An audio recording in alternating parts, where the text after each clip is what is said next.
One idea that permeates throughout the entire novel of 1984 by George Orwell is that governments don't allow their citizens to know the full extent of their operations in order to keep them passive and under control.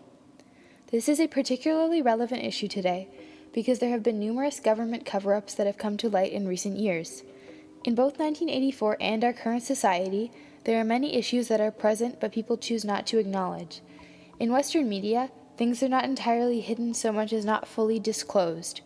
We think we know what is going on because parts of it are mentioned, so we are satisfied with what little information is provided in the media, but there is usually much more going on than meets the eye. Partial disclosure in our society has almost the same outcome as the total censorship in 1984 in this respect.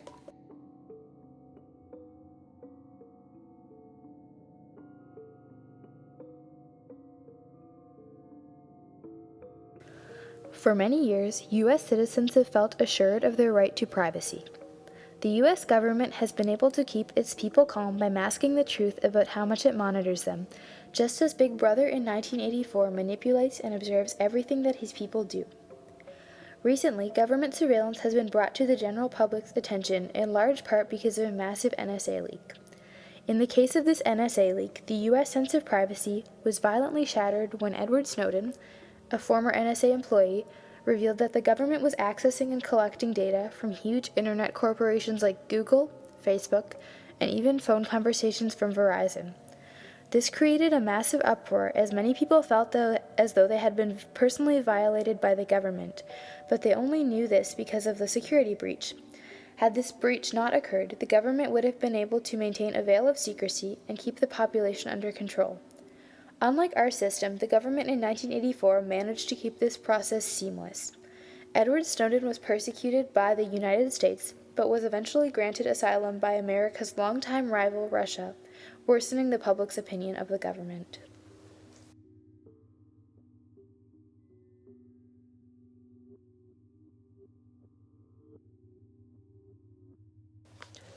North Korea is known as one of the most secretive and oppressive states in the history of the world. Not only are citizens not allowed to contact the outside world, but foreigners are despised because they may spread anti-government ideas. This connects to the people of 1984's hatred towards foreigner Emmanuel Goldstein, all of which is based around propaganda, as the government fears that he will spread different ideas to their people. Intellectuals and Western reporters are often defamed in North Korea and are shown as liars and frauds whom outside governments have sent in to weaken the North Korean system. In 2009, Laura Ling and Yuna Lee, both American reporters, were arrested for illegally crossing the North Korean border and sentenced to 12 years jail time. Similarly, in the novel 1984, intellectuals or revolutionaries such as Winston and Sim are arrested and disappear. The only media that North Koreans can access is decided by the government, and is usually propaganda swayed in favor of leaders, often with parts of history rewritten. In 1984, the only people with knowledge of the true history of Oceania are the proles, who have no education or influence, therefore are not seen as a threat to the government.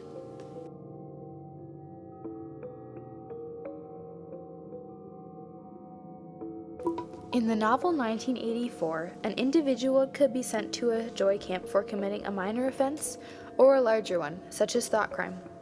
Joy camps were used to enforce harsh rules onto citizens through forced labor.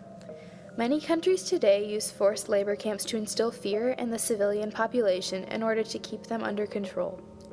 Places such as North Korea, Turkey, China, Cuba, and Bulgaria all use forced labor camps at some point in history. Perhaps the most famous example of forced labor camps were concentration camps, which were used while Nazi Germany was in power. They were used to contain and eventually kill much of the Jewish and minority population in Europe. One striking similarity between the two situations is that they are both made to sound pleasant, while sinister events unfold behind closed doors. Prisoners at concentration camps were made to write letters saying how nice it was, and there was even a fake camp called Theresienstadt used for propaganda. In 1984, the people who returned from joy camps were forced to make them sound nice.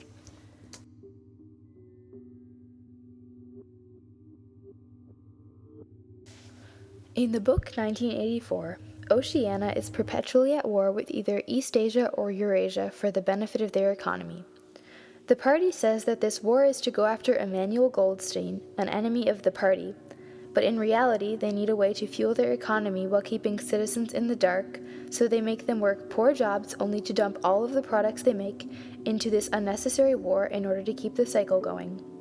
A similar scenario played out when George Bush declared war against Iraq under the pretense of seeking revenge on the terrorists who committed the 9/11 attacks, but in reality going after the extensive oil amounts that could be found in Iraq.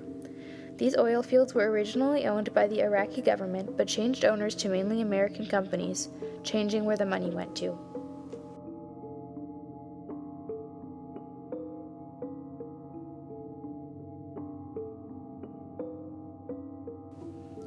Much like the people in the book 1984, U.S. citizens were blind to some of the government's darkest secrets, one of them being Guantanamo Bay. This is where suspected terrorists were detained and tortured under the jurisdiction of the CIA and with President Bush's knowledge, directly breaking the rules of the Geneva Convention.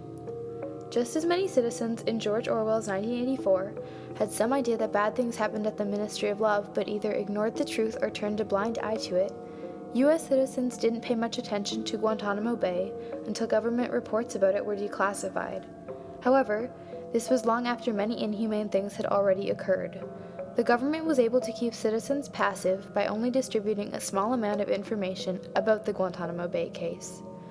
Only in the last few months, after repeated demands for the truth by the press, advocacy groups, and the general public, did the government release detailed descriptions of the atrocities committed in Guantanamo Bay.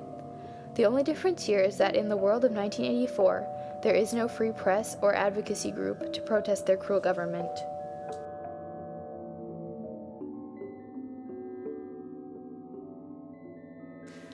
In 1972, several robbers were arrested for wiretapping phones and attempting to steal classified documents during the Democratic National Committee held at the Watergate Hotel. These trespassers were connected to President Nixon's re-election campaign. Although he could not be directly connected to these crimes, Richard Nixon concealed them, destroyed evidence, and even attempted to pay the FBI not to conduct further investigations. In the novel 1984, the thought police is completely in league with the government and is totally corrupt, which is exactly what people feared about the FBI after the Watergate scandal. 2 years later, in 1974, information about the cover-up came to light, and although he was never charged, President Nixon resigned rather than face impeachment. This incident was a direct abuse of power to obstruct justice and opened the American public's eyes to the amount of power that politicians have in the media. A similar situation in 1984 is that Big Brother and the party have absolute power over what the citizens see in the media, and the people, and even lower-ranking party members, are constantly under surveillance.